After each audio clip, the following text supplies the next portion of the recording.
Pump বন্ধ হয়ে যাচ্ছে, গাড়ির সারি, মন্ত্রী কি দেখতে পাচ্ছে না? হ্যাঁ, এই কথা সংসদে তুলে ধরেছেন হাসনাত আব্দুল্লাহ। ভাই, বাইকারদের মনের কষ্ট বুঝেছে হাসনাত আব্দুল্লাহ। সংসদে এত বিষয়ে আলোচনা হয়, ৩০০ এমপির মধ্যে সেখানে এমপি হাসনাত আব্দুল্লাহ বাইকারদের কষ্ট তুলে ধরেছেন। পাম্পগুলো বন্ধ হয়ে যাচ্ছে, গাড়ির সারি, মন্ত্রী কি চোখে দেখে না? হাসনাত আব্দুল্লাহ আরো কি কি বলেছে আপনারা শুনতে থাকুন। কুমিল্লা ৪ আসনের সংসদ সদস্য হাসনাত আব্দুল্লাহ জাতীয় সংসদে জ্বালানি তেলের সংকট নিয়ে প্রশ্ন তুলেছেন।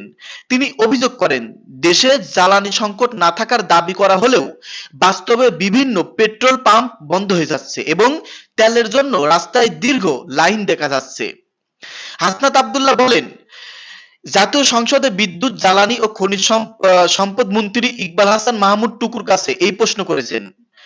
তিনি আরো উল্লেখ করেন, জনগণ কাঙ্ক্ষিত সেবা পাচ্ছে না এবং সরকারের এই বিষয়টি এড়িয়ে যাওয়ার সমালোচনা করেন। হাসনাত আব্দুল্লাহ আরো বলেন, বিদ্যুৎ, জ্বালানি ও খনিজ সম্পদ মন্ত্রী বলেছিলেন যে দেশে কোনো জ্বালানি সংকট নেই, কিন্তু আমরা দেখতে পাচ্ছি জ্বালানি সংকটের কারণে দেশের বিভিন্ন পেট্রোল পাম্প একের পর এক বন্ধ হয়ে যাচ্ছে।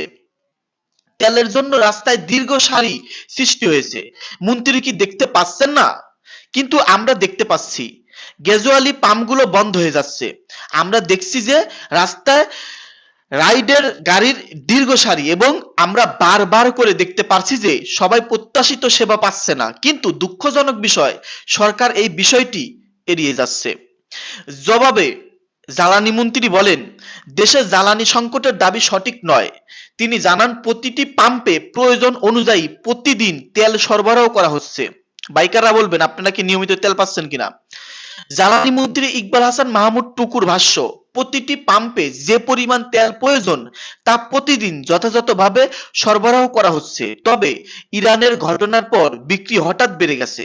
এর ফলে আগে যে তেল একদিন বা ১.৫ দিন বিক্রি শেষ হতো, এখন তা ২ ঘন্টায় শেষ হচ্ছে। তাই প্যানিক বাইং এর কারণে লাইনে দাঁড়ানো দেখা যাচ্ছে। তবে তেলের সাপ্লাই প্রতিদিন করা হচ্ছে। ভাই, হাসনাত আব্দুল্লাহর এই মন্তব্য। তো হাসনাত আব্দুল্লাহ ইয়াং জেনারেশনের কাছে এমনিতে হিরো। তো এই মন্তব্য করার পর আমার মনে হয় তিনি আরো হিরো হয়ে গেছে ইয়াং জেনারেশনের কাছে। আসলে বাইকারদের দুঃখ এই ৩০০ এমপির মধ্যে হাসনাত আব্দুল্লাহ বুঝছে।